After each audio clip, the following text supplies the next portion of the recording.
નમસ્કાર દોસ્તો, સ્વાગત છે તમારું પોતાની યુટ્યુબ ચેનલ જીકે બાય એમકે સર પર।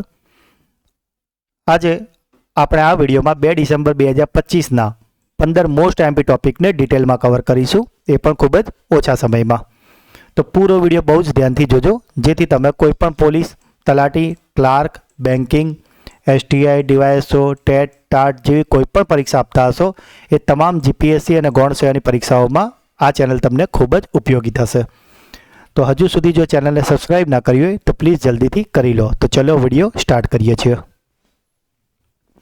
આજનો પહેલો સવાલ, તાજેતરમાં પૂર્ણ થયેલી સૈયદ મોદી ઇન્ટરનેશનલ 2025 બેડમિન્ટન ટુર્નામેન્ટમાં કઈ ભારતીય જોડીએ મહિલા ડબલ્સનો ખિતાબ જીત્યો છે?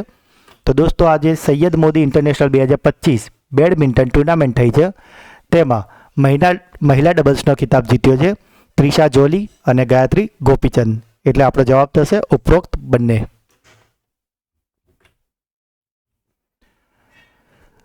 તમિલ સંગમની ચોથી આવૃત્તિ કયા ભારતીય શહેરમાં યોજાઈ હતી? તો દોસ્તો, આજે તમિલ સંગમ છે જેની ચોથી આવૃત્તિ હાલમાં જ ભારતના વારાણસી ઉત્તર પ્રદેશમાં યોજાઈ છે।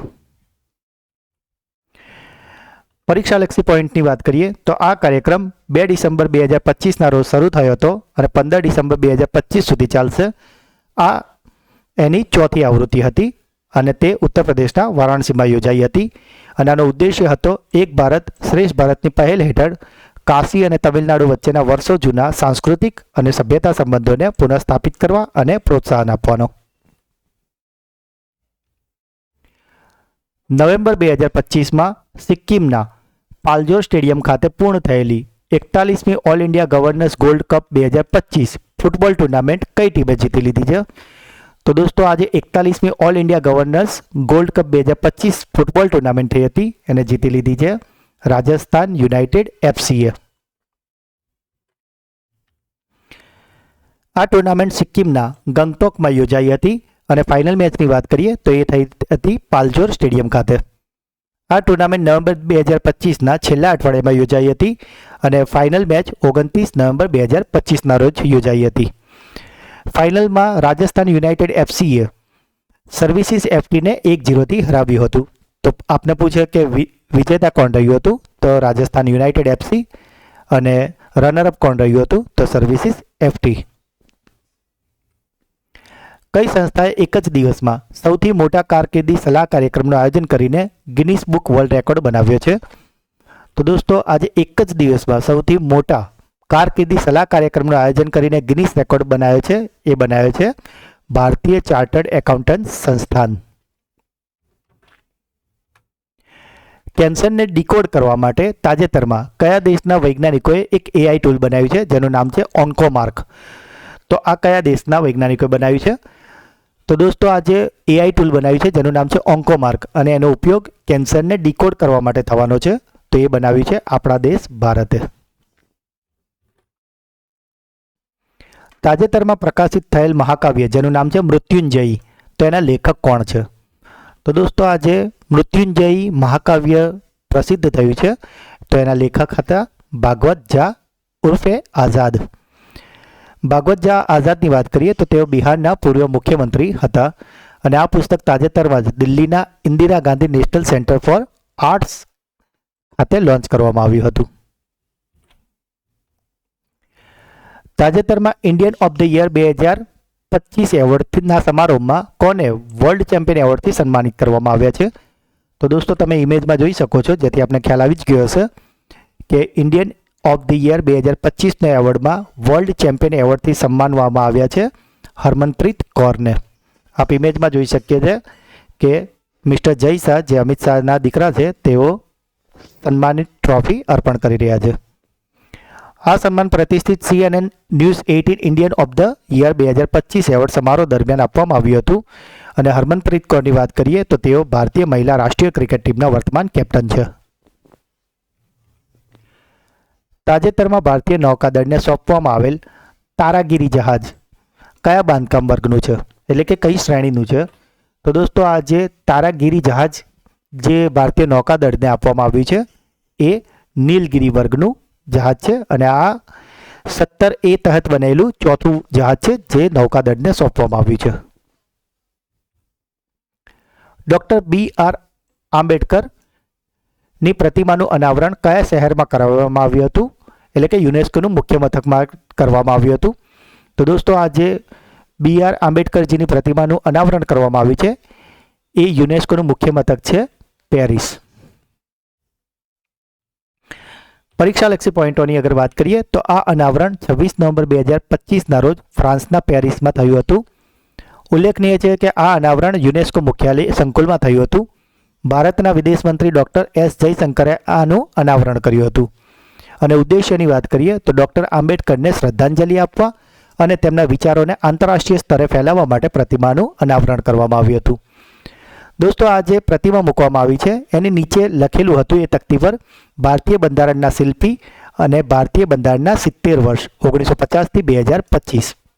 આપ ઇમેજમાં જોઈ શકો છો. અહીંયા જે મૂર્તિની નીચે પ્રતિમાની નીચે જે તકતી છે એન પર લખેલું છે જેની આપણે હાલમાં જ વાત કરી છે. ગોવામાં તાજેતરમાં પૂર્ણ થયેલા 56મા આંતરરાષ્ટ્રીય ફિલ્મ મહોત્સવમાં કઈ ફિલ્મને શ્રેષ્ઠ ફીચર ફિલ્મનો ગોલ્ડન પીકોક એવોર્ડ મળ્યો છે? તો દોસ્તો આ જે ગોલ્ડન પીકોક એવોર્ડ મળ્યો છે કે જે ગોવામાં 56મા આંતરરાષ્ટ્રીય ફિલ્મ મહોત્સવ દરમિયાન આપવામાં આવ્યો હતો એ ફિલ્મ છે વિયેતનામી ફિલ્મ છે જેનું નામ છે સ્કિન ઓફ યુથ. 44મા ભારત આંતરરાષ્ટ્રીય વેપાર મેળા 2025માં કયા રાજ્યને ફોક્સ સ્ટેટસ શ્રેણીમાં ઉત્કૃષ્ટ પ્રદર્શન માટે ગોલ્ડ મેડલ એનાયત કરવામાં આવ્યો છે? તો દોસ્તો આજે આંતરરાષ્ટ્રીય ભારત વ્યાપાર મેળો છે જે કે દિલ્હીના ભારત મંડપમ ખાતે થઈ રહ્યો છે. એમાં ઉત્કૃષ્ટ પ્રદર્શન માટે ગોલ્ડ મેડલ મળ્યો છે ઝારખંડને. તાજેતરમાં બોર્ડર સિક્યુરિટી ફોર્સ એટલે કે BSFનો 61મો સ્થાપના દિવસ ક્યારે ઉજવવામાં આવ્યો? તો દોસ્તો આજે BSF છે એટલે કે બોર્ડર સિક્યુરિટી ફોર્સ એનો 61મો સ્થાપના દિવસ હાલમાં જ ઉજવાયો છે 1 ડિસેમ્બરના રોજ. બોર્ડર સિક્યુરિટી ફોર્સ એટલે કે BSFની સ્થાપના 1 ડિસેમ્બર 1965ના રોજ કરવામાં આવી હતી અને એનો ઉદ્દેશ્ય હતો 1965ના ભારત પાકિસ્તાન યુદ્ધમાં લડનારા સૈનિકોના બલિદાનને યાદ કરવું અને તેમની સેવાઓનું સન્માન કરવું. દોસ્તો 1 ડિસેમ્બરના દિવસે જ વર્લ્ડ એઇડ્સ ડે પણ ઉજવવામાં આવે છે, એ પણ આપણે યાદ રાખવાનું છે.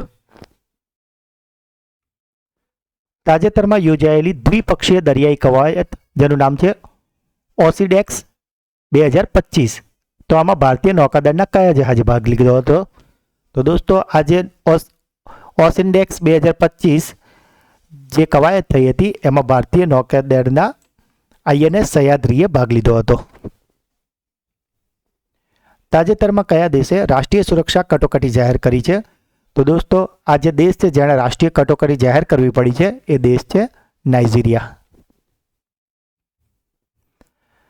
આજનો છેલ્લો સવાલ, AFC અંડર-17 એશિયન કપ 2026 ક્વોલિફાયરની અંતિમ મેચમાં ભારતે કયા દેશને હરાવ્યો છે? તો દોસ્તો AFC અંડર-17 એશિયન કપ 2026માં ક્વોલિફાયરવાળી મેચમાં ભારતે હરાવ્યું હતું ઈરાનને. તો દોસ્તો આ હતા આજના મોસ્ટ MP 15 ટોપિક જેને આપણે ખૂબ જ ડિટેલમાં અને ઝડપથી રિકવર કર્યા છે. આપને રિક્વેસ્ટ છે કે આપ ડેઇલી આ ચેનલના વિડીયોને જોતા રહેશો જેથી આપ દરેક પરીક્ષામાં ખૂબ જ સારું પરિણામ મેળવી શકશો. હવે સમય છે આપની બ્રેન બૂસ્ટર ટેસ્ટની જેના જવાબ તમારે કોમેન્ટમાં લખવાના છે.